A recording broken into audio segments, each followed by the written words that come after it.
വയനാട്ടിൽ നമ്മുടെ നെഞ്ചുലച്ച മഹാദുരന്തം സംഭവിച്ചിട്ട് ഇന്ന് 9 ദിവസമാവുകയാണ്. പക്ഷേ ഈ സമയത്തും അവിടെ തെരച്ചിൽ തുടരുന്നു എന്നതാണ് ഏറ്റവും പ്രധാനപ്പെട്ട കാര്യം. മണ്ണിന്റെ അടിയിൽ കുടുങ്ങിയ അവസാന മനുഷ്യനെയും വീണ്ടെടുക്കുക എന്നത് തന്നെയാണ് നമ്മുടെ വലിയ ലക്ഷ്യം. അതിനുള്ള ദൗത്യം മുന്നോട്ട് കൊണ്ടുപോയിക്കൊണ്ടിരിക്കുകയാണ്. വിവിധ ഇടങ്ങളിൽ, അതിപ്പോൾ മുണ്ടക്കയിൽ, ചൂരൽമലയിൽ, വെള്ളാർമലയിൽ, ഒപ്പം തന്നെ വില്ലേജ് ഓഫീസ് കേന്ദ്രീകരിച്ച്, അതോടൊപ്പം തന്നെ സൺറൈസ് വാലി കേന്ദ്രീകരിച്ച വിവിധ രീതിയിലുള്ള തെരച്ചിലുകൾ മുന്നോട്ട് പോകുന്നു. വിജിൻ വായന്തോട് അവിടെ നിന്ന് തത്സമയം നമ്മളോടൊപ്പം ചേരുകയാണ്. വിജിൻ, ഇപ്പോൾ എവിടെയാണ് നിൽക്കുന്നത്? ആ പ്രദേശത്ത് തെരച്ചിൽ എങ്ങനെയാണ് മുന്നോട്ട് പോകുന്നത്? ഇന്ന് 9ാമത്തെ ദിവസമാണ്. പക്ഷേ ആദ്യ ദിനം എങ്ങനെ തെരച്ചിൽ കണ്ടോ അതേ വേഗതയിൽ തന്നെ ഇന്നും ആ തെരച്ചിൽ സംവിധാനം മുന്നോട്ട് പോകുന്നു എന്നാണ് മനസ്സിലാക്കേണ്ടത്.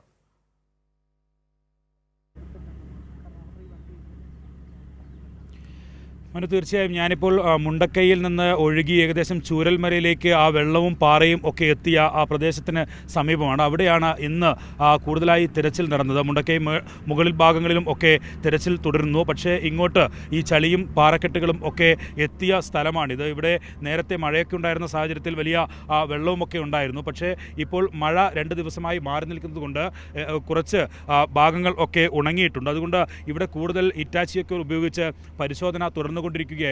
രാവിലെ മുതൽ ആരംഭിച്ച പരിശോധനയാണ് ഇവിടെ നടന്നുകൊണ്ടിരുന്നത്. എന്തായാലും എല്ലാ ഭാഗങ്ങളിലും മനു സൂചിപ്പിച്ചതുപോലെ എല്ലാ ഭാഗങ്ങളിലും ഇപ്പോഴും തിരച്ചിൽ നടന്നുകൊണ്ടിരിക്കുക തന്നെയാണ്.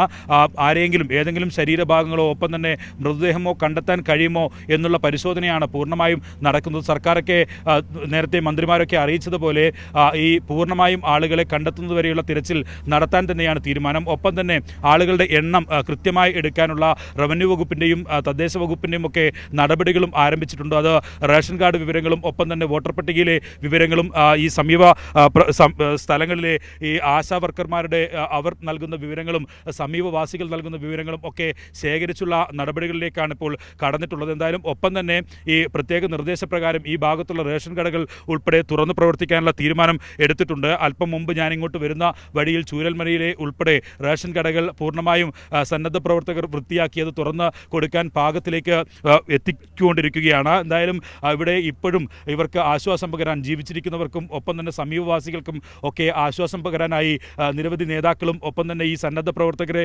പൂർണ്ണമായും നിയന്ത്രിക്കുന്നതിനും അവരുമായി ആശയവിനിമയം നടത്തുന്നതിനും ഒക്കെ നേതാക്കളൊക്കെ ഇങ്ങോട്ട് എത്തിച്ചേർന്നിട്ടുണ്ട്. നമ്മൾക്കൊപ്പം ഇപ്പോൾ CPI നേതാവ് ES ബിജിമോൾ ഉൾപ്പെടെയുള്ളവർ ചേരുകയാണ്.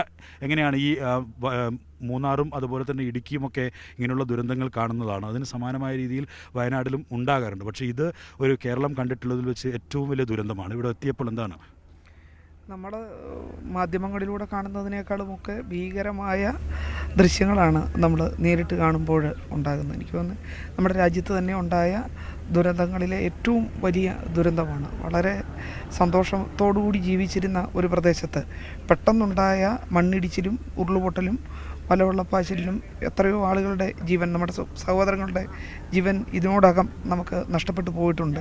ഇതിന് പൂർണ്ണമായും അവരോടൊപ്പം ജീവിച്ചിരിക്കുന്ന ആളുകൾക്ക് ആവശ്യമായ പുനരധിവാസ പദ്ധതികളടക്കം ചെയ്തുകൊണ്ട് ഗവൺമെൻറ്റും അതിൻ്റെ സംവിധാനങ്ങളും നമ്മളെല്ലാവരും അവരോടൊപ്പം ഉണ്ട്. അവരെ കാണുന്നതിനും ആശ്വസിപ്പിക്കുന്നതിനും ഒക്കെ വേണ്ടിയിട്ടാണ് ഞങ്ങൾ കേരള മഹിളാ സംഘത്തിൻ്റെ നേതാക്കന്മാരെ, സംസ്ഥാന പ്രസിഡന്റ് സഖാവ് അഡ്വക്കേറ്റ് വസന്തം, അഡ്വക്കേറ്റ് സഖാവ് പ്രൊഫസർ ലതാദേവി അടക്കമുള്ള ആളുകൾ, XMLA അടക്കമുള്ള ആളുകൾ ഞങ്ങൾ വന്നിട്ടുള്ളത്. ഞങ്ങളുടെ ജില്ലാ സെക്രട്ടറിയാണ് കൂടെയുള്ളത്. ഇതിലിപ്പോൾ പ്രധാനമായും നേരത്തെ സൂചിപ്പിച്ചതുപോലെ ഇനിയുള്ളത് തിരച്ചിലൊരു ഭാഗത്ത് നടക്കുന്നു. ആളുകളുടെ ജീവനോടെ എന്തായാലും കണ്ടെത്താൻ ഇനി കഴിയുമെന്ന് പ്രതീക്ഷയൊക്കെ അവസാനിച്ചു കഴിഞ്ഞു. അതിന് ഒപ്പം തന്നെ ഇത് റീബിൽഡ് ചെയ്യുക, അതായത് പുനരധിവാസം നടപ്പിലാക്കുക എന്നുള്ളതാണ്. പ്രത്യേക ലോകോത്തര നിലവാരത്തിൽ അതിൻ്റെ മാതൃകകൾ സ്വീകരിച്ചുള്ള പുനരധിവാസത്തിലേക്ക് പോകുന്നു എന്നാണ് മുഖ്യമന്ത്രി റവന്യൂ മന്ത്രിയും ഒക്കെ പറഞ്ഞിട്ടുള്ളത്. സമഗ്രമായ ഒരു പുനരധിവാസമാണ് ഈ പ്രദേശത്ത് ആവശ്യം. സ്വാഭാവികമായിട്ട് അതിന് അനുബന്ധമായിട്ടുള്ള എല്ലാ കാര്യങ്ങളും തന്നെ ഗവൺമെൻറ് ചെയ്യുന്നുണ്ട്. അതിന് സ്ഥലം തിരഞ്ഞെടുക്കുക എന്നുള്ളതാണ്, സേഫായിട്ടുള്ള ഒരു സ്ഥലം തിരഞ്ഞെടുക്കുക എന്നുള്ളതാണ് ഈ പുനരധിവാസത്തിലെ ഏറ്റവും പ്രധാനപ്പെട്ട വെല്ലുവിളി. കാരണം ഇത്തരം പ്രദേശങ്ങൾ തന്നെയാണ് വയനാട്ടിൽ വന്നാലും ഇടുക്കി വന്നാലും മലകൾ നിറഞ്ഞ പശ്ചിമഘട്ടം പ്രദേശങ്ങൾ, അതാണ് ഒട്ടുമിക്ക സ്ഥലങ്ങൾ. അപ്പോൾ സ്വാഭാവികമായി സുരക്ഷിതമായ ഒരു സ്ഥലം എന്ന് നമുക്ക് 100% പറയാൻ കഴിയുന്ന ഒരു സ്ഥലവും നമ്മുടെ മുമ്പിൽ ഇല്ല എങ്കിൽ പോലും സുരക്ഷിതമായ ഒരു കേന്ദ്രം കണ്ടെത്തി അവിടെ സമഗ്രമായിട്ടുള്ള ഒരു പുനരധിവാസമാണ് ഇപ്പോൾ ഈ ഘട്ടത്തിൽ ആവശ്യമെന്നാണ് ഈ ഒരു അവസരത്തിൽ പറയാൻ. ഈ മറ്റൊരു കാര്യം ഏറ്റവും പ്രധാനമായും നമ്മൾ ദേശീയ ദുരന്തമായി പ്രഖ്യാപിക്കണമെന്നൊക്കെ നിരന്തരം ആവശ്യപ്പെട്ടുകൊണ്ടിരിക്കുന്നുണ്ട്. കാരണം നമുക്ക് ഒറ്റയ്ക്ക് ഒരു റീബിൽഡ് ചെയ്തെടുക്കാനുള്ള പരിമിതികളൊക്കെയുണ്ട്. ദേശീയ ദുരന്തമായി പ്രഖ്യാപിച്ചാൽ അവിടെ നിന്ന് ലഭിക്കുന്ന പണം, ഇപ്പോൾ നമ്മൾ സൈനികരെയൊക്കെ ഇറക്കി നടത്തുന്ന രക്ഷാപ്രവർത്തനവും അതുമായി ബന്ധപ്പെട്ട തിരച്ചിലും ഒക്കെ നടക്കുമ്പോൾ അതിൻ്റെ പണം സ്വാഭാവികമായിട്ട് കഴിഞ്ഞ പ്രളയത്തിലൊക്കെ നമ്മൾ കണ്ടതാണ്, നമ്മുടെ ഫണ്ടിൽ നിന്ന് വെട്ടിക്കുറക്കുന്ന സാധ്യതയൊക്കെ ഉണ്ട്. വീണ്ടും അത് സംഭവിക്കാനുള്ള സാധ്യതയുണ്ട്. കാരണം കേന്ദ്ര നേതാക്കളുടെ ഈ മന്ത്രിമാരുടെയും അതുപോലെ തന്നെ പ്രധാനമന്ത്രിയുടെയും അമിത്ഷായുടെയും ഭാഗത്തു നിന്നൊക്കെ ഉണ്ടായിരുന്ന പ്രസ്താവനകൾ അത് സൂചിപ്പിക്കുക കൂടി ചെയ്യുന്നുണ്ട്. അത്തരത്തിൽ ഒരു രാഷ്ട്രീയമായി കേരളത്തെ ഇങ്ങനെ തഴയാനുള്ളൊരു സാഹചര്യം നിലവിലുണ്ടോ, അല്ലെങ്കിൽ ഏതെങ്കിലും തരത്തിലുള്ള ഒരു കേന്ദ്രത്തിൽ നിന്നൊരു സഹായം പ്രതീക്ഷിക്കുന്നു? ഫെഡറൽ രാജ്യത്തിൻ്റെ ഒരു അന്തസ്സിന് ചേരുന്ന കാര്യങ്ങളല്ല. വെള്ളപ്പൊക്ക കാലത്താണെങ്കിലും അതിനുശേഷം വിവിധ ദുരന്തങ്ങൾ ഉണ്ടായ അവസരങ്ങളിൽ സെൻട്രൽ ഗവൺമെൻറ് സ്വീകരിച്ച നിലപാടുകളിലാണെങ്കിലുമൊക്കെ ഒരു ഫെഡറൽ രാജ്യത്തിൻ്റെ അന്തസ്സിന് ചേരുന്ന, അതിൻ്റെ ഒരു ഭരണഘടനയ്ക്ക് ചേരുന്ന നിലപാടുകളല്ല കേന്ദ്ര ഗവൺമെൻറ് സ്വീകരിച്ചിട്ടുള്ളത്.